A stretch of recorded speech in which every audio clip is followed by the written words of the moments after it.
ಸಹ ಭಾಳ ಆತಂಕ ಇದೆ. ಈಗಾಗಲೇ ಮುಖ್ಯಮಂತ್ರಿಗಳ ಅಧ್ಯಕ್ಷತೆಯಲ್ಲಿ ಈ ಮೈಕ್ರೋ ಫೈನಾನ್ಸ್ಗಳು ಯಾರ್ಯಾರಿದ್ದಾರೆ, ಈ ಕಳ್ಳರೆಲ್ಲ ಜನಗಳಿಗೆಲ್ಲ ತೊಂದರೆ ಕೊಡೋರು, ರೈತರುಗಳಿಗೆ ಹೆಣ್ಮಕ್ಳಿಗೆಲ್ಲ ತೊಂದರೆ ಕೊಡೋರಿದಾರಲ್ಲ, ಅವರೆಲ್ರಿಗೂ ನಾವು ಈಗಾಗಲೇ ನೋಟಿಸ್ಗಳು ಕೊಟ್ಟು ಯಾರಾದರೂ ಮೈಕ್ರೋ ಫೈನಾನ್ಸರು ಬಲವಂತವಾಗಿ ರೈತರುಗಳ ಹತ್ರ ಬಡವ್ರ ಹತ್ರ ಹಣ ವಸೂಲಿ ಮಾಡಿದ್ರೆ ಅವ್ರ ಮೇಲೆ ಕ್ರಿಮಿನಲ್ ದಾಖಲೆ ನಾವು ಮಾಡಬೇಕು ಅಂತೇಳಿ ಈಗಾಗಲೇ ಆದೇಶ ಹೊರಡಿಸಿದ್ದೀವಿ.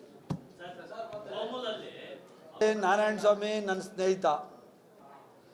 ನಾರಾಯಣ ಸ್ವಾಮಿ, ನಂಜೇಗೌಡರು, ಅನಿಲು, ಮಂಜುನಾಥು ನಾವೆಲ್ಲ ಒಂದೇ ಕುಟುಂಬದವರಿದ್ದಂಗೆ. ಆಯಿತು, ಸಮೃದ್ಧಿ ಮಂಜುನಾಥನು ನಮ್ಮ ಸ್ನೇಹಿತ. ಈ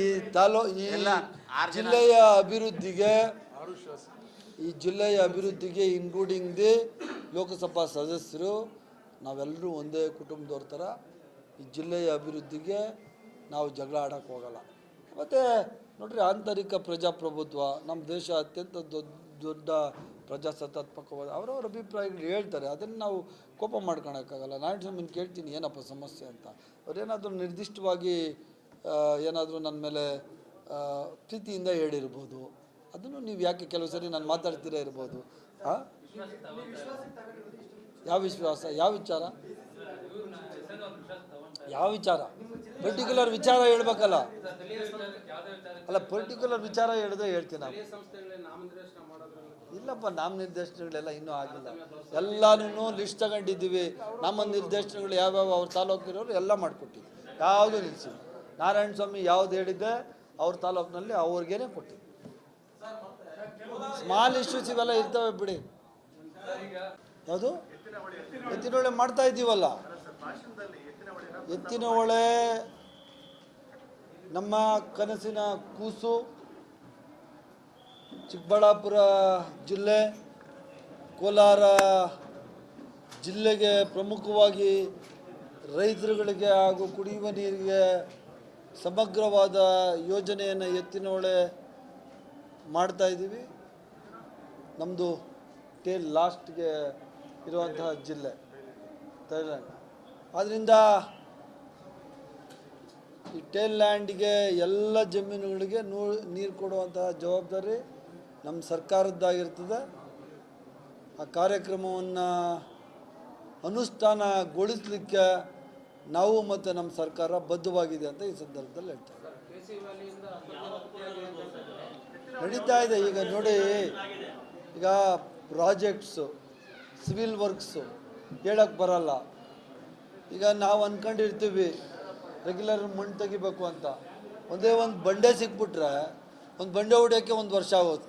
ನಿಮಗೂ ಗೊತ್ತು, ಜೋರಾಗಿ ಬ್ಲಾಸ್ಟ್ ಮಾಡೋಂಗಿಲ್ಲ, ಒಳಗಡೆ ಬ್ಲಾಸ್ಟ್ ಹಲವಾರು ತೊಡಕುಗಳು ಇದ್ರೂ ಸಹ ಈ ಎತ್ತಿನಹೊಳೆ ನೀರು ಕೊಡುವಂತಹ ನಮ್ಮದು ಕನಸಿನ ಯೋಜನೆ ಏನಿದೆ ಅದು ಮುಂದಿನ ವರ್ಷಗಳಲ್ಲಿ 100ಕ್ಕೆ 100 ಸಾಕಾರಗೊಳ್ತದೆ. ಬ್ಯಾಂಕ್ದು ಅವ್ಯವಹಾರ ನಡೆದಿದೆ ಅಂತ ಹೇಳ್ಬಿಟ್ಟು ಕೋರ್ಟ್ಗೆ ಹೋಗಿದ್ದಾರೆ ಹಲವಾರು ಜನ. ಅದ್ರ ಮೇಲೆ ಸ್ಟೇ ಇದೆ. ಅದ್ರ ಜೊತೆಯಲ್ಲಿ ಈ ಕಡೆ ಹೊಸ ತಾಲೂಕುಗಳು, ಮಂಚನಹಳ್ಳಿ ಹೋಬಳಿ ಅಲ್ಲ, ಅದು ಮಂಚನಹಳ್ಳಿ ಚಳ್ಳೂರು ಹೋಬಳಿಯನ್ನು ತಾಲೂಕುಗಳ ಇದಕ್ಕೆ ಸೇರಿಸ್ಬೇಕು ಅಂತ ಹೇಳಿ ಪ್ರಪೋಸಲ್ಸ್ ಇದೆ.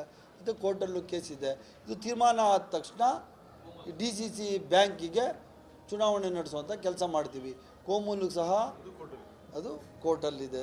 ಈಗ ಹಲವಾರು ಭಾಗಗಳು ಯಾವ್ದು ಸೇರ್ಕೋಬೇಕು. ಈಗ ಮಂಜು ಹೇಳ್ತಾರೆ ಕೋಲಾರದಿಂದ ಸಂಘಗಳನ್ನ ಪಕ್ಕದ ತಾಲೂಕಿಗೆ ಹಾಕ್ಬಾರ್ದು ಅಂತ.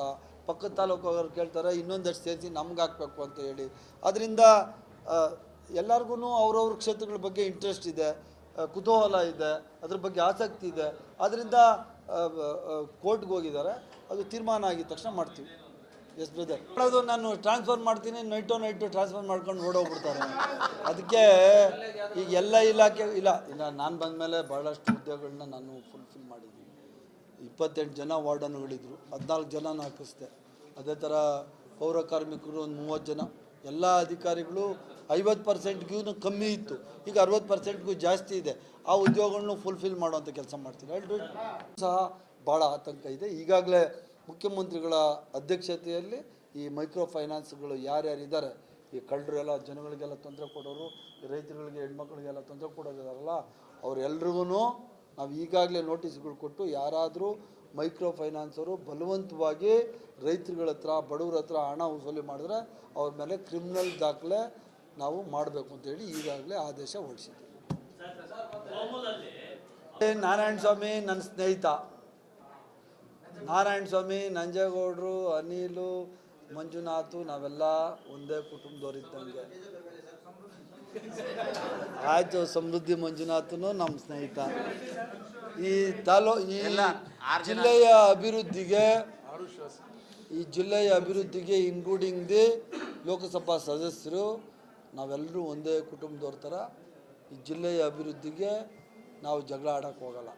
ಮತ್ತು ನೋಡ್ರಿ, ಆಂತರಿಕ ಪ್ರಜಾಪ್ರಭುತ್ವ, ನಮ್ಮ ದೇಶ ಅತ್ಯಂತ ದೊಡ್ಡ ಪ್ರಜಾಸತ್ತಾತ್ಮಕವಾದ ಅವರವ್ರ ಅಭಿಪ್ರಾಯಗಳು ಹೇಳ್ತಾರೆ, ಅದನ್ನು ನಾವು ಕೋಪ ಮಾಡ್ಕೊಳಕ್ಕಾಗಲ್ಲ. ನಾನು ಸುಮ್ಮನೆ ಕೇಳ್ತೀನಿ ಏನಪ್ಪ ಸಮಸ್ಯೆ ಅಂತ. ಅವರೇನಾದರೂ ನಿರ್ದಿಷ್ಟವಾಗಿ ಏನಾದರೂ ನನ್ನ ಮೇಲೆ ಪ್ರೀತಿಯಿಂದ ಹೇಳಿರ್ಬೋದು, ಅದನ್ನು ನೀವು ಯಾಕೆ ಕೆಲವು ಸರಿ ನಾನು ಮಾತಾಡ್ತೀರಾ ಇರ್ಬೋದು. ಯಾವ ವಿಶ್ವಾಸ, ಯಾವ ವಿಚಾರ, ಯಾವ ವಿಚಾರ? ಪರ್ಟಿಕ್ಯುಲರ್ ವಿಚಾರ ಹೇಳ್ಬೇಕಲ್ಲ. ಅಲ್ಲ, ಪರ್ಟಿಕ್ಯುಲರ್ ವಿಚಾರ ಹೇಳಿದ್ರೆ ಹೇಳ್ತೀನಿ ನಾವು. ಇಲ್ಲಪ್ಪ, ನಾಮ ನಿರ್ದೇಶನಗಳೆಲ್ಲ ಇನ್ನೂ ಆಗಿಲ್ಲ. ಎಲ್ಲನೂ ಲಿಸ್ಟ್ ತಗೊಂಡಿದ್ದೀವಿ. ನಮ್ಮ ನಿರ್ದೇಶನಗಳು ಯಾವ್ಯಾವ ಅವ್ರ ತಾಲೂಕಿರೋರು ಎಲ್ಲ ಮಾಡಿಕೊಟ್ಟಿವಿ, ಯಾವುದೂ ನಿಲ್ಲಿಸಿ. ನಾರಾಯಣ ಸ್ವಾಮಿ ಯಾವ್ದು ಹೇಳಿದ್ದೆ ಅವ್ರ ತಾಲೂಕಿನಲ್ಲಿ ಅವ್ರಿಗೇನೆ ಕೊಟ್ಟಿವಿ. ಸ್ಮಾಲ್ ಇಶ್ಯೂಸ್ ಇವೆಲ್ಲ ಇರ್ತವೆ ಬಿಡಿ. ಯಾವುದು ಎತ್ತಿನಹೊಳೆ ಮಾಡ್ತಾ ಇದ್ದೀವಲ್ಲ, ಎತ್ತಿನಹೊಳೆ ನಮ್ಮ ಕನಸಿನ ಕೂಸು. ಚಿಕ್ಕಬಳ್ಳಾಪುರ ಜಿಲ್ಲೆ, ಕೋಲಾರ ಜಿಲ್ಲೆಗೆ ಪ್ರಮುಖವಾಗಿ ರೈತರುಗಳಿಗೆ ಹಾಗೂ ಕುಡಿಯುವ ನೀರಿಗೆ ಸಮಗ್ರವಾದ ಯೋಜನೆಯನ್ನು ಎತ್ತಿನಹೊಳೆ ಮಾಡ್ತಾಯಿದ್ದೀವಿ. ನಮ್ಮದು ಟೇಲ್ ಲಾಸ್ಟ್ಗೆ ಇರುವಂತಹ ಜಿಲ್ಲೆ ಥೈಲ್ಯಾಂಡ್. ಆದ್ದರಿಂದ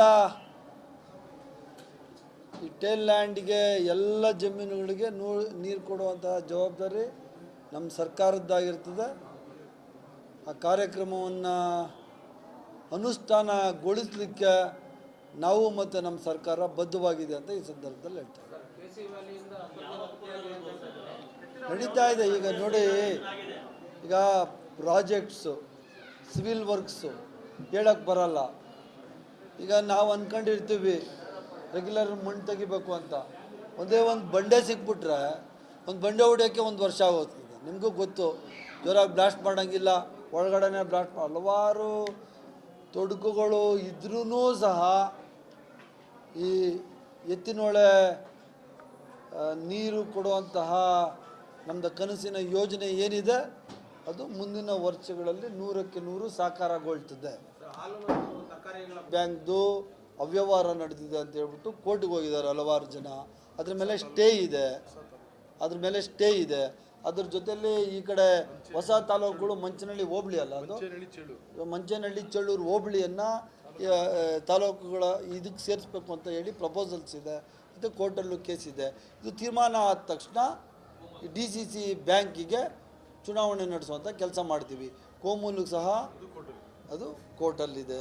ಈಗ ಹಲವಾರು ಭಾಗಗಳು ಯಾವ್ದು ಸೇರ್ಕೋಬೇಕು. ಈಗ ಮಂಜು ಹೇಳ್ತಾರೆ ಕೋಲಾರದಿಂದ ಸಂಘಗಳನ್ನ ಪಕ್ಕದ ತಾಲೂಕಿಗೆ ಹಾಕ್ಬಾರ್ದು ಅಂತ.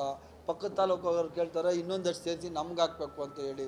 ಅದರಿಂದ ಎಲ್ಲರಿಗೂ ಅವ್ರವ್ರ ಕ್ಷೇತ್ರಗಳ ಬಗ್ಗೆ ಇಂಟ್ರೆಸ್ಟ್ ಇದೆ, ಕುತೂಹಲ ಇದೆ, ಅದ್ರ ಬಗ್ಗೆ ಆಸಕ್ತಿ ಇದೆ. ಅದರಿಂದ ಕೋರ್ಟ್ಗೆ ಹೋಗಿದ್ದಾರೆ. ಅದು ತೀರ್ಮಾನ ಆಗಿದ ತಕ್ಷಣ ಮಾಡ್ತೀವಿ. ಎಸ್ ಬ್ರದರ್, ಅದು ನಾನು ಟ್ರಾನ್ಸ್ಫರ್ ಮಾಡ್ತೀನಿ, ನೈಟು ಟ್ರಾನ್ಸ್ಫರ್ ಮಾಡ್ಕೊಂಡು ಓಡೋಗ್ಬಿಡ್ತಾರೆ. ಅದಕ್ಕೆ ಈಗ ಎಲ್ಲ ಇಲಾಖೆ ಇಲ್ಲ ನಾನು ಬಂದ ಮೇಲೆ ಭಾಳಷ್ಟು ಹುದ್ದೆಗಳನ್ನ ನಾನು ಫುಲ್ಫಿಲ್ ಮಾಡಿದ್ದೀನಿ. 28 ಜನ ವಾರ್ಡನ್ಗಳಿದ್ರು, 14 ಜನ ಹಾಕಿಸ್ದೆ. ಅದೇ ಥರ ಪೌರ ಕಾರ್ಮಿಕರು ಒಂದು 30 ಜನ. ಎಲ್ಲ ಅಧಿಕಾರಿಗಳು 50%ಗೂ ಕಮ್ಮಿ ಇತ್ತು, ಈಗ 60%ಗೂ ಜಾಸ್ತಿ ಇದೆ. ಆ ಉದ್ಯೋಗಗಳನ್ನು ಫುಲ್ಫಿಲ್ ಮಾಡುವಂಥ ಕೆಲಸ ಮಾಡ್ತೀನಿ.